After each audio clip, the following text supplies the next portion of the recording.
बात करें अगर देखो विदत विदत की, तो इसका नाम जो आया 122 बार आया, और ये वो संस्था थी, यानी सबसे अगर प्राचीन संस्था की मैं बात करूं तो सबसे प्राचीन ऋग्वेद काल में अगर कोई सबसे ज्यादा प्राचीन है तो वो प्राचीन संस्था कौन सी है, तो विदत।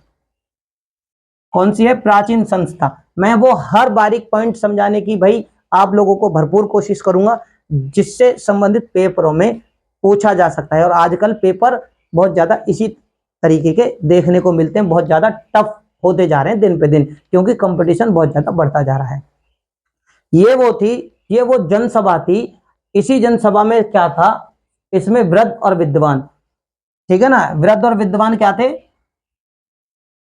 वृद्ध और विद्वान इसमें क्या करते थे, वृद्ध और विद्वान की सहभागिता होती थी, यानी इसमें वृद्ध और विद्वान लेते थे भाग, क्योंकि इसमें बड़े बूढ़े यानी उम्रदराज और पढ़े लिखे यानी उस समय के जो विद्वान थे वो इसमें भाग लेते थे। और ये जो संस्था है विदत, होता क्या है कि देखो उत्तर वैदिक काल आते आते, यानी कि जब अरण्यकों, जो कि अरण्यकों का जब समय आया ना, क्या आया, अरण्यक, जब अरण्यकों का समय आया, अरण्यकों के समय में ये क्या हो गई, लुप्त हो गई। अगर कोई चीज समाप्त हुई तो अरण्यकों के समय आते आते विदत जो है वो अरण्यकों के चरण में क्या होती, लुप्त हो गई। लुप्त होने के बाद की बात करेंगे अब कि भाई राजा के प्रशासन को चलाते किस प्रकार से थे। पर देखो प्रशासन की सबसे ताकतवर और सबसे बड़ी इकाई राजा, राजा के बाद में कौन थे, पुरोहित थे। कौन थे, पहले प्रशासन चलाने के लिए क्या था, राजा। राजा राजा जो था वो कबीले की रक्षा भी करता था, शत्रुओं से सुरक्षा भी करता था, और जनता का ख्याल भी रखता था, ठीक है ना। हालांकि वो पूरे अधिकार इसके पास नहीं थे, लेकिन समय आने पर राजा कुछ सेना अपने पास और कुछ कबीलों से भी ये इकट्ठा कर लिया करते थे। राजा के बाद में अगर शासन की बात करें तो राजा के बाद में था शासन का अधिकारी जो था वो पुरोहित था। कौन था, राजा के बाद क्या था, दूसरे नंबर का अधिकारी जो था शासन, भाई शासन व्यवस्था से संबंधित हम राज व्यवस्था से संबंधित जानकारी जुटा रहे हैं तो वही जानकारी ज्यादा लेंगे, केवल इसमें शासन से ही संबंधित जानकारी हम आप लोगों से साझा करेंगे। तो राजा के बाद में जो पद था उस समय वो था पुरोहित का, और उस समय पुरोहित कौन से थे, तो वशिष्ठ। क्या थे, पुरोहित दो ही थे उस समय, ऋग्वेद काल में दो पुरोहित थे, एक तो थे वशिष्ठ और दूसरे थे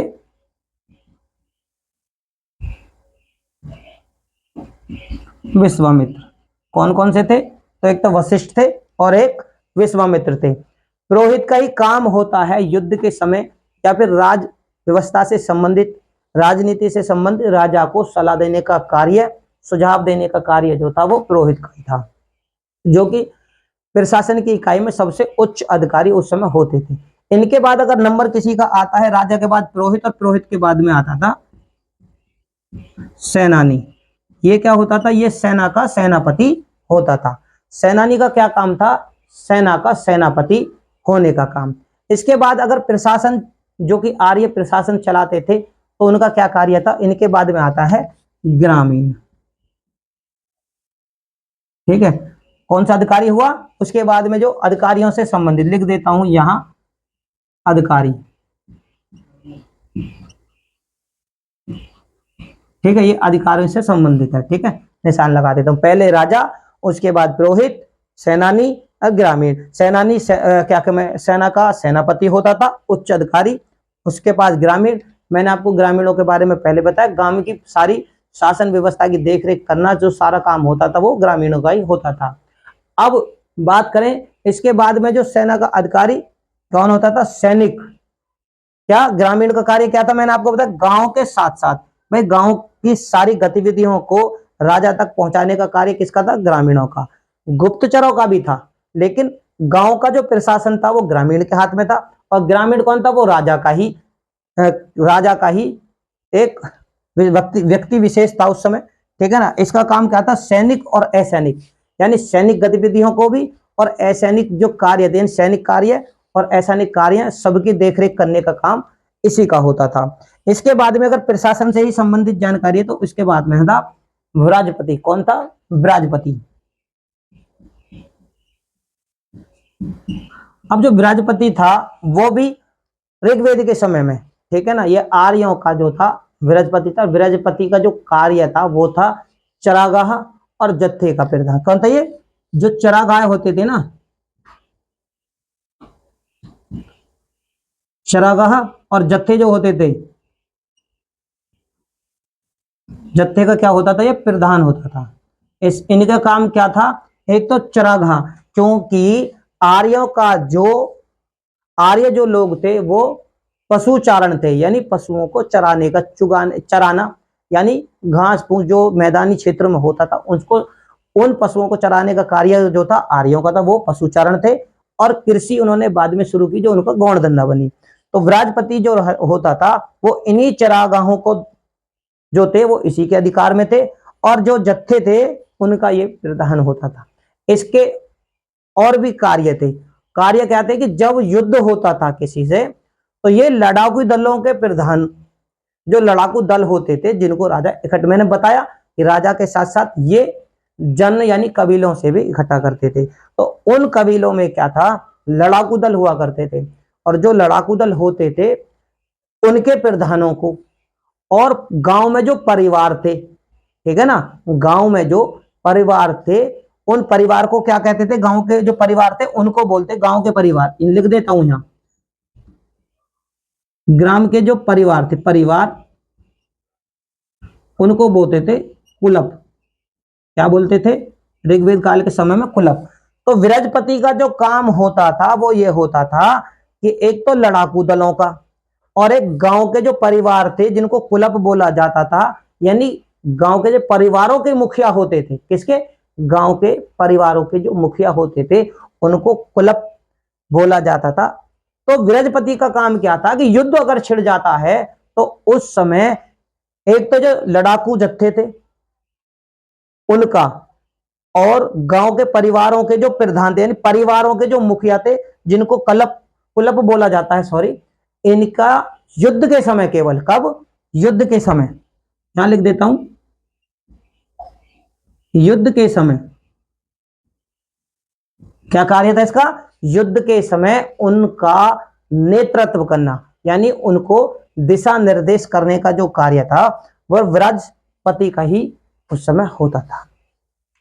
अन्य अधिकारियों की अगर बात करें हम ऋग्वेद काल के, जो कि उस समय शासन में आर्यों की बहुत ज्यादा मदद करते, तो वो तो सूतकार। कौन कौन से थे? अन्य अधिकारी। यहां लिख देता हूं अन्य, अन्य अन्य जो अधिकारी थे, अन्य अधिकारी, ठीक है ना। तो अन्य अधिकारी कौन से थे? सूतकार, ठीक है, रथकार, यानी आर्यों के लिए सूत, सूत मतलब कपड़ा, कपड़े के वस्त्र बनाना, कपड़े ओढ़ने के लिए बनाना, बिछाने के लिए बनाना, दरबार के लिए बनाना, कबीले के सदस्यों के लिए बनाना, या प्रशासनिक अधिकारियों के लिए बनाना, तो वो किसका कार्य था? सूतकार का कार्य। आर्यों के लिए रथ बनाना, रथ बनाना, उनके आने जाने के लिए घोड़े का, बग्गी का, इनका कार्य करना किसका था? वो रथकार था। इसके बाद में कौन अन्य अधिकारी और कौन थे? तो कर्म का मतलब कमर, आज के समय में कौन? प्रजापति, जिनको क्या बोलते हैं? कुम्हार, ठीक है। ये भी उस समय आर्यों के उच्च अधिकारी थे, क्योंकि अब आर्य के भाई राजा भी थे, सैनिक भी थे, ग्रामीण भी, विराजपति। तो राजा के लिए क्या था? कुम्हार का काम क्या था? बर्तन, मिट्टी के बर्तन बनाना, उनके खाने पीने के बर्तन बनाना, ठीक है ना। तो ये काम किसके थे? तो कुम्हार के कार्य थे। अब अगर इनके और बात करें तो उस समय होते थे रत्नी। कौन होते थे? रत्नी। रत्नी कितने थे उस समय? तो 12, यानी 12 उच्च अधिकारी होते थे जिनको कहा जाता था रत्नी। 12 उच्च अधिकारी होते थे जिनको रत्नी कहा जाता था। और इन रत्नियों का क्या कार्य था कि जब कोई राजा बनता था तो राज्याभिषेक, ठीक है ना, राजाभिषेक, राजाभिषेक, सॉरी,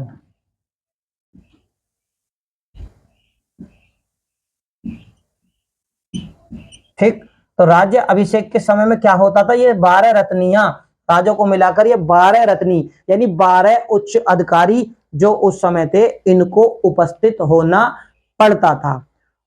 अब ये सभी क्या थे, शासन से संबंधित है। भाई मैं अभी राजनीतिक व्यवस्था से संबंधित जानकारी हम आप लोगों से साझा कर रहे हैं कि भाई आर्य ने अपनी जो शासन व्यवस्था थी यानी राजनीतिक जो व्यवस्था थी वो किन किन अधिकारियों के माध्यम से सुचारू रूप से चलाई, ठीक है ना। इनके बाद में क्या था, और अन्य अधिकारी की बात हम करें तो देखो उसके बाद में कौन था, दुरुप। कौन था, दुरुप। दुरुप कौन कौन क्या था, कौन था ये, दुर्गपति। इसका काम क्या था, दुर्गपति। कहीं कहीं पर ये क्या मिलता है देखने को, पूर्व, पूरब, ठीक है ना। कहीं पर दुरब और कहीं पर पूरब, पूरब ज्यादातर देखने को मिलता है, ठीक है ना। तो इस ये कौन था, ये था दुर्गपति। ये कौन था, ये था दुर्गपति। दुर्गपति उस समय जो भी किले थे, जो भी किले थे, चाहे वो मिट्टी के हों, ईंटों के हों, पत्थरों के हों यानी पाषाणों के, तो ये जो उनके थे ये दुर्गपति था। इसका कार्य क्या था, सैनिकों, है ना, सेना के कार्य, ये दुर्ग के साथ साथ भाई दुर्ग की रक्षा करना, दुर्ग में खाद्य सामग्री इकट्ठा करना, राजा के या उच्च अधिकारियों के रहने की, खाने पीने की व्यवस्था करना, और सैनिक प्रशासनिक अधिकारियों के साथ साथ सैनिकों के कार्य करने का भी जो कार्य था वो इसी दुर्गपति का था। इसके बाद जो आर्यों ने एक गुप्तचर व्यवस्था भी बनाई हुई थी। गुप्तचर व्यवस्था वो क्या थी कि वो राजा को हर गतिविधियां, कि भाई उनके कबीले में या उनका क्षेत्र विस्तार जितने भी क्षेत्र में हुआ था, जितनी भी भूमि उनके अधिकार में थी या उनके अंतर्गत थी, उस पर कौन कौन सी गतिविधियां हो रही हैं, उन सबकी सूचना जो थी वो राजा के पास तक पहुंचाने का कार्य किसका था, तो वो सपस यानी स्पर्श बोल सकते हैं, इसे सपर्श भी बोल सकते हैं, ठीक है। तो इनका कार्य था, ये क्या था, गुप्तचर। गुप्तचर, ठीक है, एक तरह का ये क्या था, गुप्तचर था। इसलिए मैंने मौखिक बता दिया। इसका कार्य क्या था कि गांव की हो, जनपद की हो या जन की हो, सारी गतिविधियां पर नजर रखने का कार्य जो था वो इसी विभाग के यानी इस सपर्श का था, जो कि गुप्तचर विभाग का अधिकारी था, और यही राजा के पास में सारी गतिविधियों की सूचना पहुंचाता था। इसके बाद जो था वो था दूत। कौन था, आर्यों ने अपने लिए शासन व्यवस्था इनकी बहुत अच्छी थी, तो इन्होंने क्या कहा था, दूत। दूत का क्या कार्य क्या था कि केंद्र के या जन के या कबीलों के जो थे संदेशवाहक का कार्य करना। क्या था इसका कार्य, क्या था, संदेश, संदेश वाहक। कहा, राजा के पास तक पहुंचाने का जो कार्य था, संदेशों को पहुंचाने का कार्य किसका था, तो वो दूतों का था। और राजा कौन थे, वो आर्यजन के प्रधान या फिर नेता, ठीक है, आज के आधुनिक समय के। तो इनका कार्य क्या था, ये संदेशवाहक का कार्य करते थे, यानी जो कि केंद्रीय प्रशासन की जो भी संदेश होते थे, यानी ये इनका कार्य क्या था कि चाहे इन्हें गुप्तचर कुछ संदेश दे दे, दुर्गपाल दे दे, रत्नी दे दें, या फिर यहाँ सेनानी, ग्रामीण या ब्रजपति कि भाई राजा के पास पहुंचा दो हमारा संदेश, तो वो जो कार्य करते थे वो दूत करते थे। इसके अलावा देखो, और राजनीतिक व्यवस्था की हम बात कर रहे हैं तो ऋग्वेद में थोड़ा सा और विविध व्यवस्था भी देखने को मिलती है। वो क्या व्यवस्था थी कि देखो, पशु चोरी उस समय आम बात थी, और पशुओं की चोरी यानी गाय की चोरियों के लिए सबसे ज्यादा युद्ध भी उस समय हुआ करते थे, क्योंकि आर्य पशुचारण थे, पशु चराते थे, इसलिए वहां पर युद्ध होना आम बात, यानी झगड़े होना उस समय गायों को लेकर बहुत ज्यादा उस समय सेंसिटिव मामला था कि भाई गाय चुराते थे। और गाय वहां पर कौन चुराते थे, तो पणी जो थे, पणी जो कि एक तरह के व्यापारी भी होते थे, सूदखोरी का काम भी करते थे, ठीक है ना। तो वो क्या करते थे, आर्यों का उनके साथ में भी संघर्ष कई बार हो चुका था, जो कि हमने पिछली वीडियो में बताया। तो ये क्या करते थे, इनके मवेशियों को, इनके पशुओं को क्या करते थे, चुरा लेते थे। ऋग्वेद में एक और क्या था, ये आता है विविध व्यवस्था के अंतर्गत। भाई ये राजनीतिक व्यवस्था, राजनीतिक व्यवस्था के अंतर्गत जो छोटी सी और है व्यवस्था, वो ये कि जैसे पणियां जो थे पणी, वो उनके मवेशी चुरा लेते थे, गाय चुरा लेते थे, तो उनके लिए क्या था भाई, चोरी आम बात थी, तो ये उनके लिए कुछ व्यवस्था बनाई हुई थी। अब देखो ऋग्वेद में कोई भी अपराध हो तो अपराधी के लिए मृत्यु दंड भी था। क्या था? मृत्यु दंड भी ऋग्वेद में देखने को मिलता है। लिखित में किसको दिया गया ये अभी तक स्पष्ट नहीं है। तो ऋग्वेद में मृत्यु दंड भी था और अपराधियों के लिए आर्थिक दंड भी था। क्या था? आर्थिक दंड भी था। नर हत्या के लिए भी वहां पर एक अलग से कानून था। अगर किसी ने किसी मानव को मार दिया, यानी कि नर की हत्या कर दी गई, तो उसको जो है ना बचाव के लिए क्या कार्य करने चाहिए। होता क्या है, ऋग्वेद के अंतर्गत एक चीज देखने को मिली है, वो क्या, जैसे किसी ने नर हत्या करी, नर हत्या, नर मतलब मानव, अगर किसी ने मानव की हत्या कर दी तो उसको 100 गाय दान में देना, दान में देना। क्या था इसका दंड? इसका दंड था अगर तूने नर हत्या की है तो तुझको 100 गाय दान में दे दे, और 100 गाय दान में देने के बाद में तेरे को इस अपराध से मुक्ति मिल जाएगी। और इनको क्या कहा जाता था जब ये करते? तो सत, क्या बोला गया इसको? 100 गाय दान में देने को क्या बोला गया? सतदाय। ठीक है, क्या बोला गया? ये क्वेश्चन पेपरों में देख, ये जो सतदाय है ये देखने को मिलता है। क्या बोल दिया? इनको बोला गया सतदाय। अब अपराध किसी भी तरीके के हों, ऋग्वेद में अपराध कोई भी करे उसके लिए कुछ आर्थिक दंड भी उस समय बनाए गए थे, क्योंकि हम राजनीतिक व्यवस्था से संबंधित जानकारियां जुटा रहे हैं कि आर्यों की भाई राजनीतिक व्यवस्था क्या थी। तो क्या था इसमें? आर्थिक दंड भी था। और आर्थिक दंड में क्या था, जब इनको क्या दे, आर्थिक दंड देते थे। ठीक है, लिख दे आर्थिक। किसी भी अपराध को करने के बाद में उनको अगर दंड देते थे, आर्थिक दंड मिलता था। आर्थिक मतलब होता है पैसे से संबंधित दंड, रुपया और धेला, टका, ठीक है ना, सिक्के, सतनाम, ये ऋग्वेद में देखने को मिलेंगे। ठीक है ना, तो आर्थिक दंड जो होता है वो होता है पैसे से संबंधित। पैसे से संबंधित मतलब जो दिया जाता था, इस दंड को उस समय क्या कहते थे? इस दंड को कहते थे वेरदीय। क्या नाम दिया जाता था ऋग्वेद में आर्यों के द्वारा? वेरदीय नाम। आर्थिक दंड को, यानी किसी भी अपराध में किया गया दंड, किसी भी अपराध में किया गया हो और उस पर आर्थिक दंड दिया गया हो, तो उस आर्थिक दंड को वेरदीय दंड के नाम से जाना जाता है। अब होता क्या है, और एक सजा भी वहां पर थी अपराधों से ही संबंधित। ऋग्वेद में आर्यों के द्वारा एक सजा और भी दी जाती थी। अगर कोई आदमी चोरी, चकारी, झूठ, इस तरीके की छोटी मोटी कोई हरकत करता है, उसके लिए उसको जो आम सजा दी जाती थी वो ये कि उसे जानवरों के ही खूंटे से, क्या, खूंटे से बांधने की सजा थी।